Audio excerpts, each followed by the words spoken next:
WeatherTech Sports Car Championship on IMSA Radio. Straight to Shea Adam in the pits. Our Continental Tire pit lane report gives us the qualifying drivers. It will be Christina Nielsen in the championship leading number 63 Scuderia Corse Ferrari. And the next car back in terms of the pit lane is the people who are chasing her in the championship, namely John Potter, who will be driving the 44 Audi for today's session. Going all the way back to the other end of pit lane, we find the Turner BMWs. We've got Mike Marsal getting ready to get into the number 97. And in the 96, it is Brett Curtis driving. As usual, Jens Klingman up on the pit box watching his co-driver. The number 80 Viper, we find Dan Knox, who will be driving that blue machine. 27 will be Larry DeGeorge. He hasn't made his way over yet, though, because he was just out on track. Number 16, Change Racing Lamborghini. Corey Lewis qualifying this week. Sometimes they've tricked us. Sometimes they've thrown Spencer in. No tricks this week, though. 48 will be Madison Snow. He'll be taking the car around, driving down Madison Avenue. I really can't get over that. He's been quick all weekend. We'll have to see what he can do in qualifying today. 23, we will find Mario Farnbacher, Super Mario, going out to try and find some pace for the lone Porsche in the GTD field this weekend. And the other two Audis I am missing out on right now. The 9 is Matt Bell, and the 6 is Andrew Davis. Hopefully they can get back to their quick ways today. Our final car that I have yet to say, the 33, Ben Keating. Keep an eye on him. He's won here before. He knows how to go quickly around the hills of VIRginia International Raceway. Pounding the paddock, patrolling the pits, the Continental Tire Pit Lane team on IMSA Radio. Shea Adam, you've heard Jim Roller. We'll catch up with in a moment or two's time, waiting for the engines to fire as we go qualifying. Live in sound and vision at IMSA.com and on RadioLeMans.com, as well as across our syndications on the Radio Show Limited networks. RSL Extra carrying us as well. It's a picture perfect day here at VIR. Let's check in. Remember, just the GT cars this weekend. Let's check in with Andy Lally, who's with Jim Roller. Andy's going to be on the pit stand for this qualifying session as he watches his teammate John Potter do the qualifying. Andy, John got pinged in the last session for no balaclava. He's got one on now, I hope. Absolutely, yeah. Just one of these things where we start talking about something before the session, and he runs out, grabs his earplugs and his helmet, and balaclava falls on the floor, and he forgot about it, went with it. So, yeah, of course, he's got it on now. So, yesterday, you guys were pretty quick. What do you got for him today? Anything?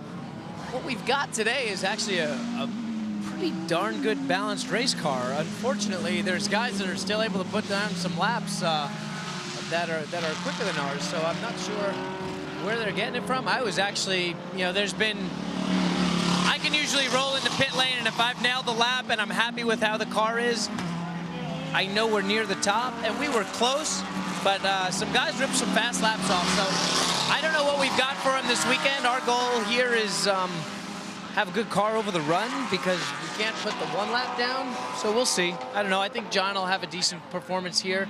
He's pretty good at VIR, and his delta to me was actually very good this morning, so looking to see what we can do. Obviously, this is probably going to be a green flag race from green to checker. It'd be real unlikely that we even get one yellow here with all this runoff. VIR is one of the safest places in North America, if not the safest track that we race on, so there's a lot of runoff. And with only 2 classes, it's probably going to be something where we got to be flat out all day. Now, John forgetting his balaclava wasn't crazy. It was just a mistake. You, on the other hand, did something I thought yesterday was a little bit crazy. 107 miles in a street luge. I am getting ready to try to break the Guinness Book of World Records for the highest top speed attained on a street luge. Right now, it's 98.7, and there's an event being held where they invited 20 top street lugers to come out and try and break the record. Same hill. It was done 4 years ago, almost to the day. And September 9, 10, and 11, we're going to be going out there. It's northeast of Montreal by about an hour and a half, and it's an 18% grade for almost a mile. Yeah, it's a steep, steep hill. So yesterday, Spencer Pompelli and Robbie Benton drove and spotted for me, and we took a rental car, tied a rope to the back, and of course you did. Yeah. Kerrigan Smith and VIR was really nice to let me this is like I said, this is the safest track on the planet. It's the most runoff on each side of the straightaway, so I felt the most comfortable trying to do something like that here. I needed to get up to that speed to make sure the geometry, it's all my design, everything, the whole luge, all the aerodynamics and the geometry with the steering was good at that speed, and we attained 107 miles an hour. So we're plus what we'll probably actually reach on the hill, but yeah, it should be pretty wild. Where can we follow you on this adventure? I have no idea. I'll just follow me on Twitter, Andy Lally, @AndyLally, and I'll keep you guys posted on that. I'm sure it'll be webcast, not on TV though up there. All right, well, good luck. And you know what, John? He's got his Rolex on. Jeremy and I are just sitting here laughing away at how matter-of-fact Andy Lally is about going well into 3 figures on a piece of board with roller skate wheels on, effectively. That is brilliantly bonkers, as Shay said earlier on. We were talking to him. Andy Lally is his Twitter feed. That is something we'll need to follow in September when that's going on. Right, first laps, qualifying underway. And we're waiting for the first flying lap times to come through. GT Daytona out first. Remember, just the 2 classes here. So we'll rattle through this fairly quickly. We've had 4 minutes, but we're yet to see a time on the timing and scoring because it is that long around here for the guys. About 1 minute and 40 seconds, 100 seconds or so for the fastest cars we'll see today. Probably about 1:05, 1:04 for the GTDs. Jeremy's still giggling at Andy Lally. We thought we'd just get a rental car and throw a rope on it, and there we go. He is one of my favourite people, Andy Lally. There's never a dull moment about the guy. He's always got a smile on his face. He's always got a story to tell.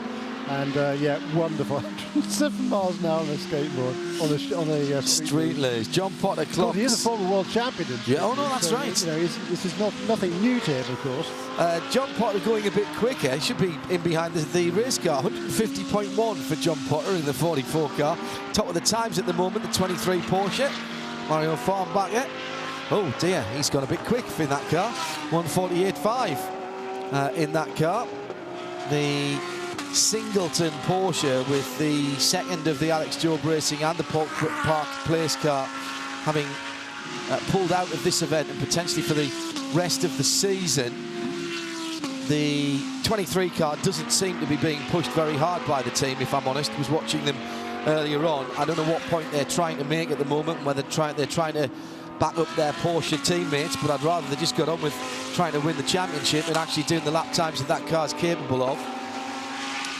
Yeah, we did an analysis of the times from Road America, where you got all sorts of corners there. You got long straightaways there when you thought straight line speed is important. Certainly, the car wasn't particularly quick on the straights at Road America, but in the race itself, if you did an analysis of, you take the times from the 2 drivers in each car, the best overall average between one car. The fastest overall lap in the race was set by Jörg Bergmeister in the Park Place Porsche. The best lap, combined lap for the 2 drivers was set by number 48 Lamborghini of Madison Snow and Brian Sellers, with the second and third fastest cars at Road America, with the 2 drivers taking both drivers into account. Were both Porsches, so they can't be that far off. And that was, like I say, on a track with long straights. Here, the Porsche number 23 car has been the slowest car on the straight line, but a 1:45.9 there is not quite as quick as that car has gone so far this weekend, but it's certainly a good lap by Mario Farnbacher. Yeah, and he was exploring the outer limits of the circuit there between 3 and the left hook at 4. Corey Lewis goes to the top now with a 45.6. Temperatures rising all the time on the track. We had over 130 degrees Fahrenheit yesterday as a track temperature, with an air temperature well up in the middle to high 90-degree Fahrenheit range. Today, I would expect to see that a little bit cooler. I'll just check to see what I can find. 90 in the shade at the moment, I'm being told. 89.9, yep, and track temperature 111 Fahrenheit. So just gone up to 90 degrees. So 89.9 is FM, by the way, around here as well for us.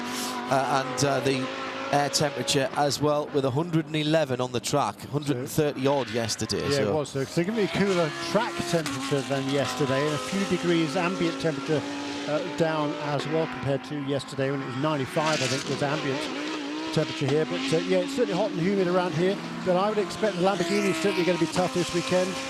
Corey Lewis says the second fastest time so far, as you were saying, John Hindhoff, just bit by Matt Bell last time around in the Stevenson Audi car number 9. But the numbers 16 and 48, they've got to be the favourites, I think, going into this qualifying session. They've been the fastest cars all weekend long, and the fastest straight line speed track times speeds as well.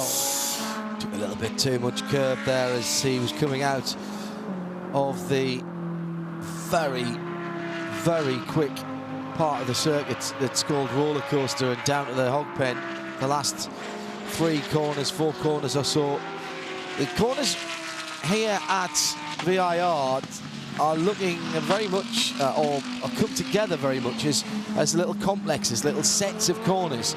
And it's not always the right thing to get the first one as quickly as you can. You sometimes have to compromise that and take a slightly different exit, particularly to get yourself squared away for turns for the second and third turns in the complex, if you will. The important bit is getting out of the last one as quick as possible, as Madison Snow goes down to a 44.9, and that is good enough for provisional pole at the moment in GT Daytona. That's the 48 Lamborghini with the V10, same engine as the Audi, same engine and transmission as the Audi. In fact, if you take off the pieces around it, you'll see the Audi 4 rings on it. Very, very impressive piece of kit. Not quite fair to say it's just an Audi R8 with a different body kit, or that an Audi R8 is a Lamborghini Huracan with a different body shape, but lots of commonality of parts there coming from the Audi group. Two very successful and impressive GT3 cars, with Porsche as well, the third from the group.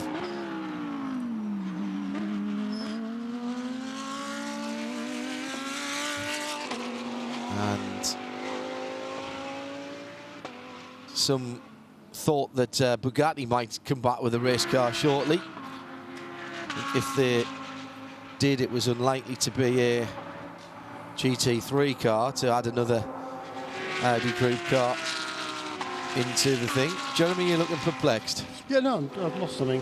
Not the first time. Probably not the last. Last 4 minutes, Madison Snow from Matt Bell from Cedric Spirituali. So that's Lambo, Audi Lambo, Audi Lambo, actually, for the top 5, as you can add Andrew Davies. And that's a good job by Andrew Davies in the number 6 Stevenson car. Had a big off yesterday, which they never really got to the bottom of. And that sort of thing could be something that just saps the confidence of a driver as the 23 Porsche goes for a spin. Mario Farnbacher not quite getting it right out of 2 into 3. It's usually a bit too much of the road. They got on the dirt on the exit and looped that car around. Got close to it on the previous lap as well, Jeremy, actually, but saved it now. The question is, has he damaged his Continental tyres? Madison Snow on an even faster lap now in car number 48. He already leads the way with a 144.983. Just gone purple in sector 1. That's the fastest overall time through the first section of this 3.27 mile racetrack. Top 6 cars, top 5 cars separated by under half a second. Top 6 by 6/10. Farnback at 6/10 away at the moment in the first of the Porsches. First front-engined cars just come to the pits. Ben Keating, he's a second away from provisional pole at the moment, and 2/10 ahead of Michael Marzal, and Brett Curtis is another 3/10 further back in the 2 BMWs. Really struggling again here, the Ferrari, the championship leader, the 63 car. Christina Nielsen, who we have seen qualify at the very sharpest of sharp ends of the grid, 1.7 seconds off for the 63 car. Ben Keating, oh, that was a very quick stop. Maybe it's just a splash of fuel for Ben Keating. He's back out again. Probably just checking tyre pressures or something like that. Dirt and grass being taken out of the intakes, I'm being told. So a little excursion for Ben. Anderson's snow lap was a slow one. He lost a lot of time in the middle sector. Whether he had an off or whether he just slowed down, I don't know. He's on the gas again now. Going through the left hook, turn number 4, heading to 5. Just got to be very careful coming out of 5. And oh, he gets the rear end to rotate there as he goes into the snake. There's just a moment there when the cars turn in, and when you've got them on the nose, when the car is really turning in, the back end is rotating around, and you're doing that on the throttle, there's a moment when you think, are they going to hold that? But of course they do, because they're pro race drivers, and that is what they do. Through the uphill S's, the climbing S's, in towards turn 10 and then to the oak tree, which is where Madison Snow is now, down Madison Avenue, the long back straight, southern end of the circuit from us. And into the dip, now climbing. Looking for your braking point as you crest the rise, coming towards 14 and 15, the roller coaster. Into the bottom of the second dip. It's a very long way there. You've got to position the car perfectly going into this. Oh, and he's just lost the back end a tiny bit into that chicane. He immediately backs off because he knows that lap is gone. So he's going to try and get himself in position to get the perfect exit from the hog pen at 17. Unless he dives back into the pits. No, he doesn't. He comes through. And off has gone the number 6. This is Andrew Davies in the Stevenson Audi. And he just climbed up to 4th position last time around. Just 3/10 away. That's a really, really good job by Andrew. As I said, they had a very strange off yesterday at high speed, where the team looked at it long and hard and really were scratching their heads. Just a little bit too much curb from Andrew coming through 5. Car goes backwards off the road, down the slope. The track here tends to be higher than the surrounding ground, which is quite unusual. So if you do go off the track, you're sort of downhill to have to drive back uphill rather to get back onto the black stuff. Not so bad at this time of the day when the sun's been on the grass and dried it out. But this morning when we went out in the final free practice session, the grass was extremely wet from the overnight dew and the temperature inversion, and it was very slippery indeed there. But Andrew Davies right back on form there. Teammate in second place, Matt Bell, as the checkered flag comes out, and there'll be no improvement this time around for the 6 car. 48 Lambo from 9 Audi, from 27 Lamborghini, from 6 Audi, from 16 Lamborghini, from 23 Porsche. That's how it stands. Last laps will count, of course. Here is Snow, Madison Snow, coming round to complete his 8th and final lap. I'm not sure he'll bring that in at speed. It looks like he's lifted off, has got the digital timer, of course, and in fact does indeed peel off to driver's right, so he would have known whether that he was up or down on that lap as he goes round. Yeah, and he was more than a second down in the first sector and then lifted off again in the second, so clearly he realised he got the best out of the Continental Tires. An excellent job. Madison Snow potentially now his first pole position. Big, big, big dust cloud at 17, which was for Andrew Davies. And the 23 car, Marion Farnbacher, with a lot of dirt in it as well. There you go.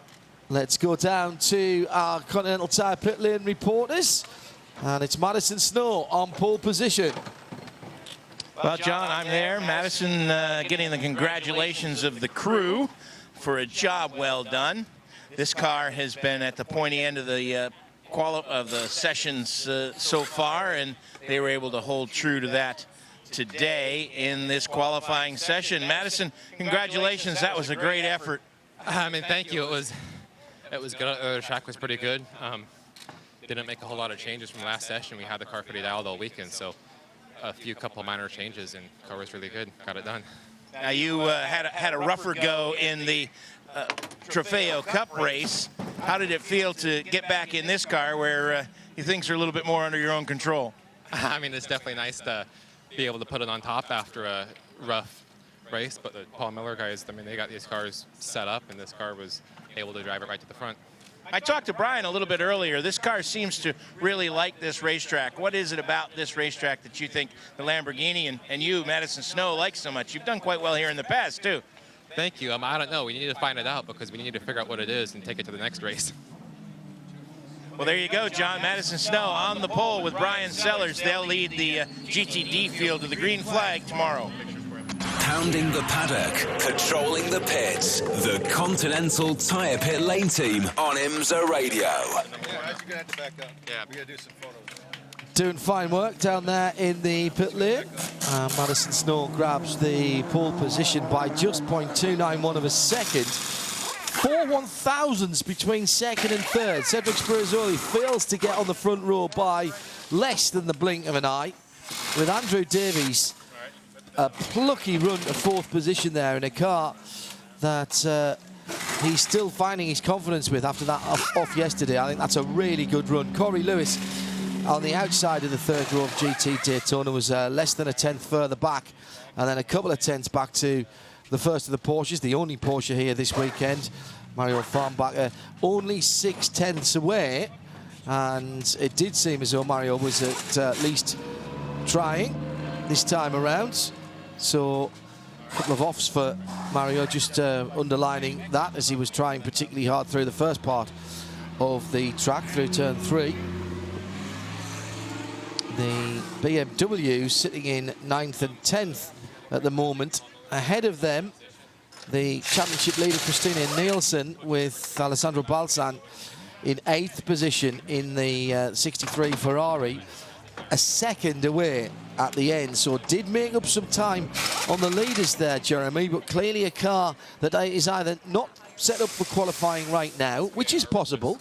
It is absolutely possible that they're keeping their set up for the race on the car, so that every lap is a lap of some note and some getting some data from it. But 8th position again for the championship leaders. They're going to have to pull another one of their brilliant strokes that they've done, and they're going to have to drive perfectly to get the points to keep them in the lead. They are. You know, I mean, it is so close in GTD. You know, you've got 8 cars there covered by a fraction over 1 second, with Christina being the last of those. But you know, again, the Ferrari certainly isn't the fastest car on the straight side. It's that and the Porsche are the 2 slowest cars on the straightaway here through the traps all weekend long so far. So they're going to have to make it up through the corners, and you know, it's difficult to do, but it's a good effort by her. The car should be in contention, at least whether it's going to be a podium contender here or not this weekend, I'm not quite sure. But you know, that's one of the things about this series. Some racetracks suit some cars better than others. This one certainly seems to suit the Lamborghini very, very well indeed. I think Corey Lewis will be a little bit disappointed for Change Racing there, locally based team in the Charlotte area. They've been certainly looking to do better than that, having been second fastest in the practice session this morning with Corey at the wheel. Not able to quite match that time this afternoon, so he had to make do with the 5th position. That's car number 16 for Change Racing. It's about time for GTLM drivers to start going to their cars to get ready for the qualifying session. And right now, Tommy Milner is being belted into the number 4 by Chris Bell. That's normal standard operating procedure for them. They've been together for such a long time. And Tommy has 2 wins at this circuit. He does not yet have a pole in the WeatherTech Sports Car Championship, though. So Tommy Milner looking to become the 21st different pole sitter in 29 races for the series. Jan Magnussen is just walking right in front of me, getting ready to get into the number 3 Corvette. He will be trying to spoil his teammate. In the Fords, we find Joey Hand behind the wheel of the number 66, Le Mans winning Joey Hand. I think it's contractually obligated to say that now. Richard Westbrook will be driving the number 67. Giancarlo Fisichella will take up qualifying duties for the Risi Competizione team. And Giancarlo was the last time win came at this circuit, and he was also one of the driver pairs, so he is trying to get a pole for this team. They don't have a pole this year, looking for their first. The 25 BMW is Dirk Werner. He will be attempting to go out and keep the roof on the car for this session. If you don't know what I'm talking about, check Twitter and whatever other social media sites for pictures. In the number 100 is John Edwards, fresh off of the first podium finish of the year for that car. The number 3 is co-driver Lucas Luhr, but it's all John for today. In the number 911, we find the guy who put the Porsche on pole last year. That would be Nick Tandy, took it from pole to the win. He'll be trying to do the same thing again today. We talked to him a little bit earlier. He thinks the hotter it is, it might help them a little bit.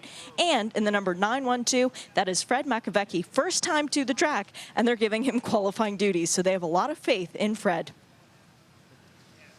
He's a quick learner, is the simple answer to that. He told me on Wednesday night that he would take about 8 laps before he really knew where he was on the track, and after that it was just about finding time. And that is, again, why those guys are professional racing drivers, and I'm standing here in an air-conditioned booth watching a television screen, ready to get excited about it.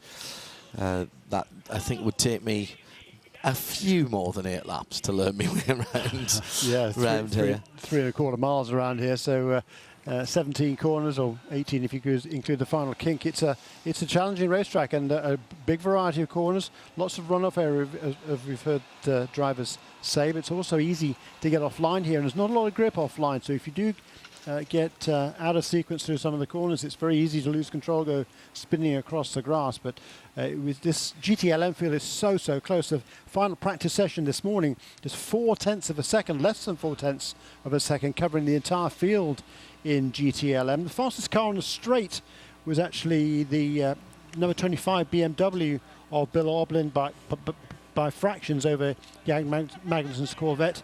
Fisichella's Ferrari was up there as well in speed track times, and the Porsches also. So very closely matched all the way around here. And I don't know, if you want to pick a pole sitter out of this lot, it'll be a tough ask.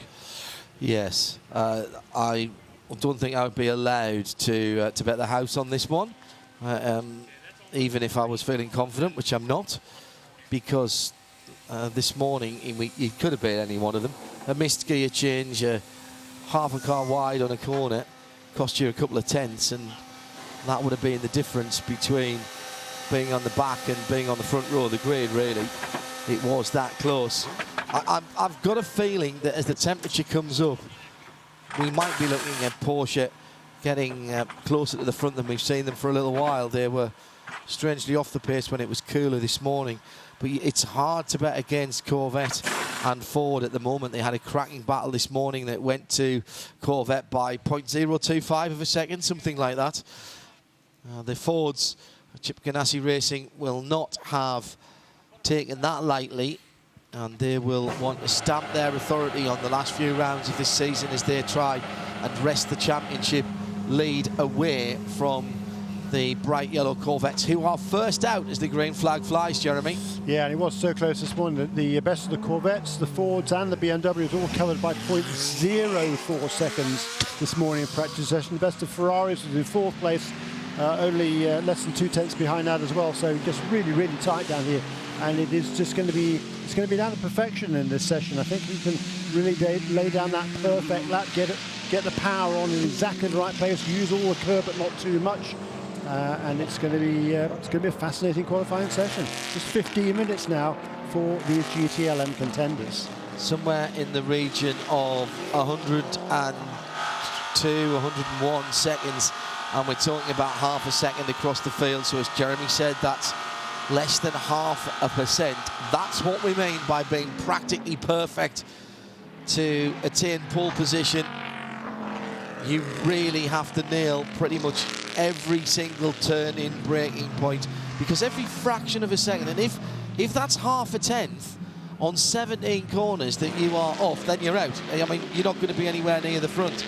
It's typically not, Jeremy, because these guys are pros, but finding the perfect lap is... It's as elusive and as frustrating for the pro driver as getting a half-decent lap would be for me. Yeah. They just want that last... They're looking for the last...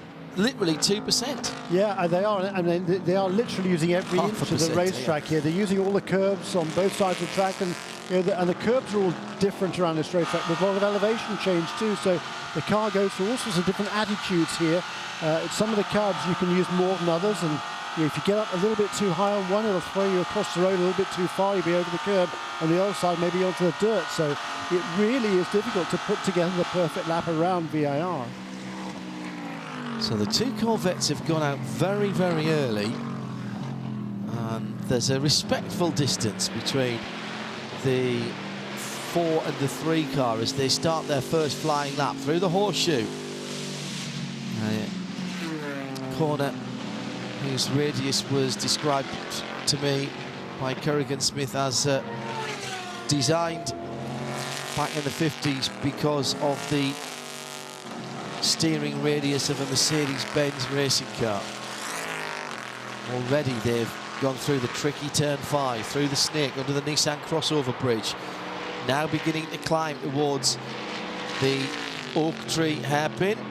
But first they've got to go through the climbing S's and then towards that very tough turn 10. Over the top of the brow, you turning left-handed, then down into the dip. The rise helps you braking just a little bit into Oak Tree. And then get your book out. Read yourself a chapter as you're heading down Madison Avenue. Up to well over 160 miles an hour here. 2 rises and falls, Jeremy. Yes, quite. Yeah, downhill, uphill, again into the roller coaster, as if it wasn't a roller coaster before that. Yeah, just slightly unsighted as you come to the top of 14 into that roller coaster, the last section of the circuit, 14, 15, 16 and 17. You have to think of as one complex of corners and treat them as such, but you can't see your original turning point as you head to the brow of 14 across the line then. And the Corvette's building towards their time slowly. They're not yet quicker than the GTD cars, but Giancarlo Fisichella is a 43.9 for the 62 Ricci Ferrari. Did seem as though the front engine cars just took a little while to bring their Michelin tyres up to temps and pressure. It is the Corvettes, though, that are still out on the circuit. John Edwards goes through in the BMW number 100, a 43.4 for that car. So those are the 2 GT Le Mans that are quicker than GT Daytona field. Dirk Werner right in the middle of those with a 45.9, 45.3 rather, 45.4 for Joey Hand. So a much different approach then from the drivers of the GTLM cars, bringing their tyres in a little differently. Fisichella coming to the end of his 4th lap. He's quick. He's quickest of all in the first sector. Has a personal best in sector 2. He's looking for something under a 43.9, and he's got the chance with a clear track ahead of him. He's coming down to the last corner now. Commits to the right-hander at Hogpen, up the little rise. If I look to my left, I should see the bright red Ferrari coming through, almost clipping the wall in front of us as he comes through and goes to a 42.7 and takes provisional pole position, but only for a moment.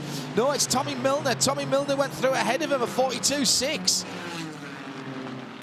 So at the moment, Milner has sector 3 at a 27.3 seconds.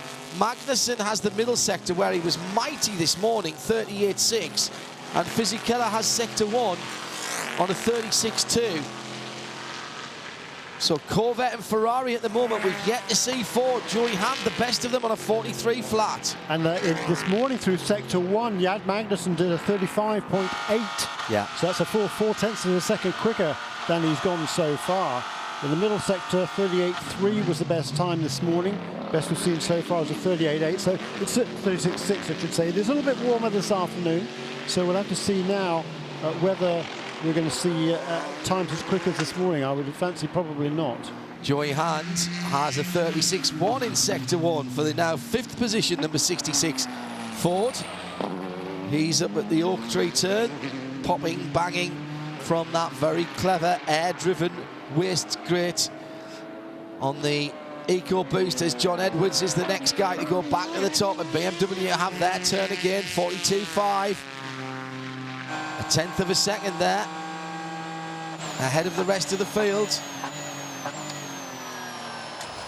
Milner fastest now in the middle sector. He's on a really good lap here. He was personal best in the first sector. He comes across the line now. He's quicker to board the final sector, fastest overall, a 42.055 then for Tommy Milner. And it's a 1-2 for Corvette, the number 4 from the 3, as Jan Magnussen backs up his teammate with a 42.308. But not for long, as Joey Hand was putting a decent lap together in that 66. He's already back down to turn 1, having passed the line. He's gone to second, 42.2. It's going to be a 41 something, surely, to take pole position here.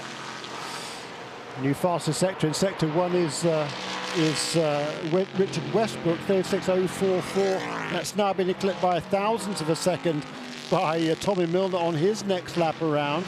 Boy, this is tight, as we expected. Top 6 separated by 0.6 of a second.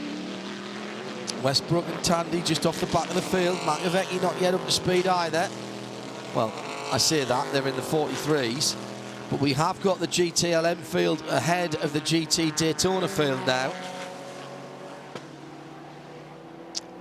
This is extraordinary, this is fun, isn't it? It really is. I'm trying to look and see, you know, what there is left for these guys, and every time I see them go around the corner, I think surely that they're giving everything they can, and then they still seem to find more time, and Milner's found time there. He's found 3/10 in sector 1, he's found another 10th in sector 2. He's on the final sector now, it's Tommy Milner. Here he is across the line. It's got to be a 41.6, is it? 41.568. Purple all around for Tommy Milner. That is Virginia driver. Yeah, that's impressive. He has taken all 3 sectors and, of course, the fastest lap time. Jan Magnussen backs his teammate up, but he's 4/10 back now, Jeremy, and the gaps are opening up as Joey Hand gets within half a second of pole, but that's only good enough for 3rd. So it's 4 Corvette from 3 Corvette, separated by 4/10. Then just on a 10th, back to the Ford of Joey Hand, the 66. Then another 10th back to John Edwards in the 100 BMW, and Richard Westbrook is almost exactly another 10th further back in 5th position in the 67 car. Well, no, he's not, because he's just improved there. That will be Dirk Werner in the 25 BMW, who's just bumped Richard Westbrook down. Take out Tommy Milner's time, and you've got 2nd through to 7th within 3/10 of a second. Yeah, great lap that was from Tommy Milner. A new purple sector in sector 3. Now it's the BMW, Dirk Werner. So we've seen all the different cars except for Porsche actually set a purple time at one time or another during this 15-minute session. We're under 5 minutes to go now, so there's certainly time for somebody to make an improvement if they can put it all together. Jan Magnussen is on a better lap. He's already 2nd fastest. He's in the wheel tracks of Tommy Milner, coming up towards the start-finish line. 41.7 maybe on the cards. That's just what his teammate has done. Whoa. And it is a 41.5 for Magnussen by 0.011 of a second. He stole a few more tenths in that, or a 10th more than I expected in that final sector, which is a purple sector for Magnussen. 41.557 against 41.568, and a 41.817 for Joey Hand. The top 3 separated by under 3/10, Jeremy. Fantastic, very cool stuff. And it's a Ford now fastest in sector 3 with Joey Hand on that lap, but there is nothing to choose between these guys. What a great lap that was for Jan Magnussen. Boy, he's I thought Tommy Milner was going to be tough to beat, but Jan Magnussen says, hey, anything you can do, so can I. Jan Magnussen has passed Tommy Milner on track. Milner let him go. That suggests Magnussen feels he's got another lap in these Michelin tyres with 3.5 minutes to go. He's round the Oak Tree turn now at the south end of the circuit, passing the 2nd paddock area, and this circuit can run a couple of different configurations in one go. Oh, the BMW is off, the 25 car. That's Dirk Werner. This is the car that was the cabriolet earlier in the week when the roof and rear window peeled out. It looks to be no harm, no foul in terms of bodywork damage. Oh, but just as he was rejoining, a very close call there with the BMW and the Porsche of Fred Makowiecki. Fred going off the circuit whilst yellow flags were being waved there. The M6 makes a very, very impressive grass collector. Both of the Porsche set fastest laps last time around, by the way, but they're still, he's just been eclipsed by VIRginia. I think just got up into the 5th position. Yeah, he just turned in with the wheel on the grass, I think, Jeremy, into turn 3. And there was no contact with the wall.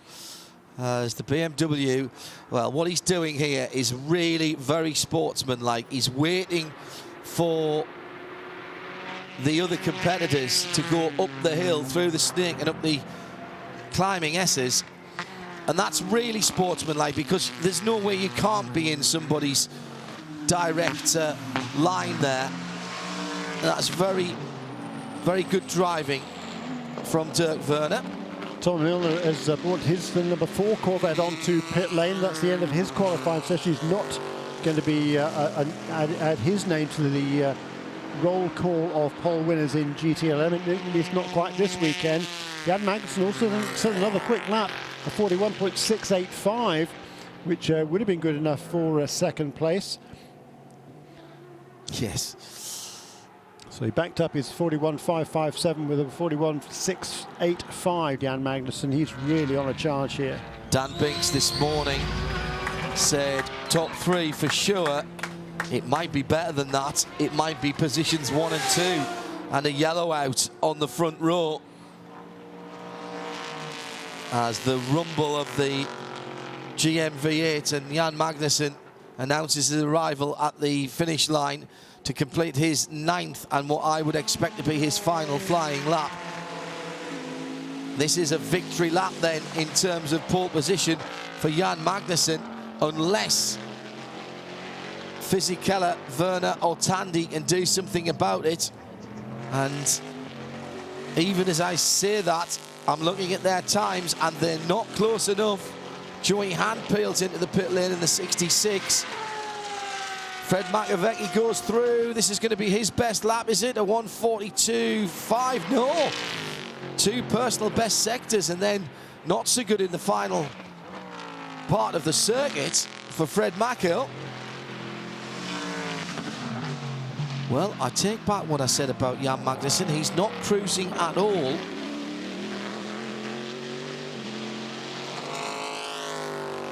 He hasn't set his own fastest. I don't think he set his, well, you know, he hasn't set his own fastest sectors here. Coming to the end of sector 2 now as he spots his braking point. Down on speed. Through the, yeah, he's dropped off the pace now. But the first part of the lap, he was still trying. Important to get that data. He'll peel off right this time, I'm sure, into the pit lane.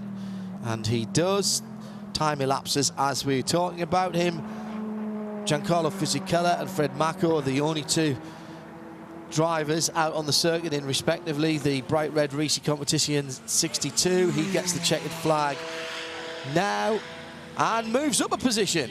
So the Ferrari is on the outside of the front row with Giancarlo Fisichella's best lap right at the end there of 42.2. Now Fred Mako is the only one to come in, and again he's got his best 2 sectors. This time he's got to make sure he continues it through the last 30 seconds of the lap, and here he comes now, just a 9.12 improve. He does not. He's got his best time, but he stays down in 9th position. So it's pole position and a locked out front row for Corvette and for GM. Let's have a Continental Tire Pit Lane report. There is a big celebration going on down here from Corvette Racing as every single member of the crew comes over the wall to give Jan Magnussen a big hug. Gary Pratt giving him a hug now, and we'll get Jan to get his helmet off. As one of the first people to congratulate him is Tommy Milner, and he says, "You punk, stole a first pole position. Go ahead and take your helmet off, Jan." It was a few years ago that he didn't get to race here because of a crash in practice, and he has proven that he knows his way around this circuit, though. For Jan Magnussen, this has got to be a pretty special pole. It was a couple races ago that Antonio got the pole position in Canadian Tire Motorsport Park. Did that just make you want another pole even more? Absolutely. I'm so happy. You know, we're here alone. It's an overall pole. It's even better. And all the team's just done a fantastic job, and it's so close up front. I knew we had to get every single 100th to well, beat the 4-car. But it was fantastic effort from the whole team. Way to pull things together. We had a great test in the beginning of the week.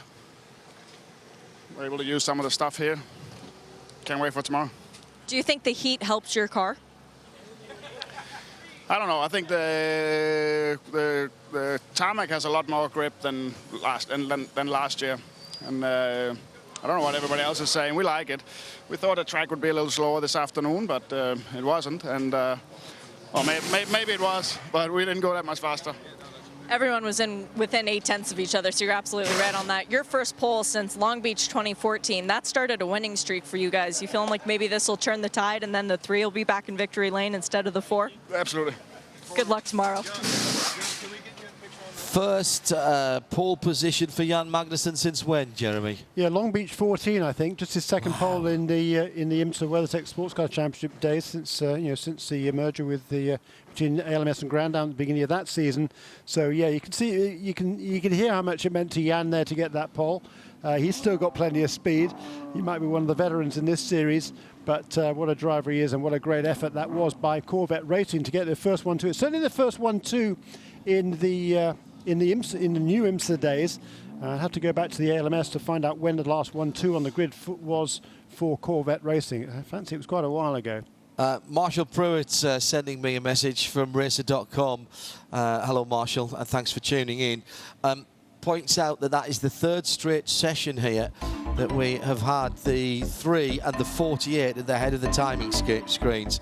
So they have clearly got themselves dialed in to that. A brilliant qualifying session. That, if you will, is the starter portion. The main course is action, action, action. And that's all tomorrow, and it's all live here on IMSA Radio.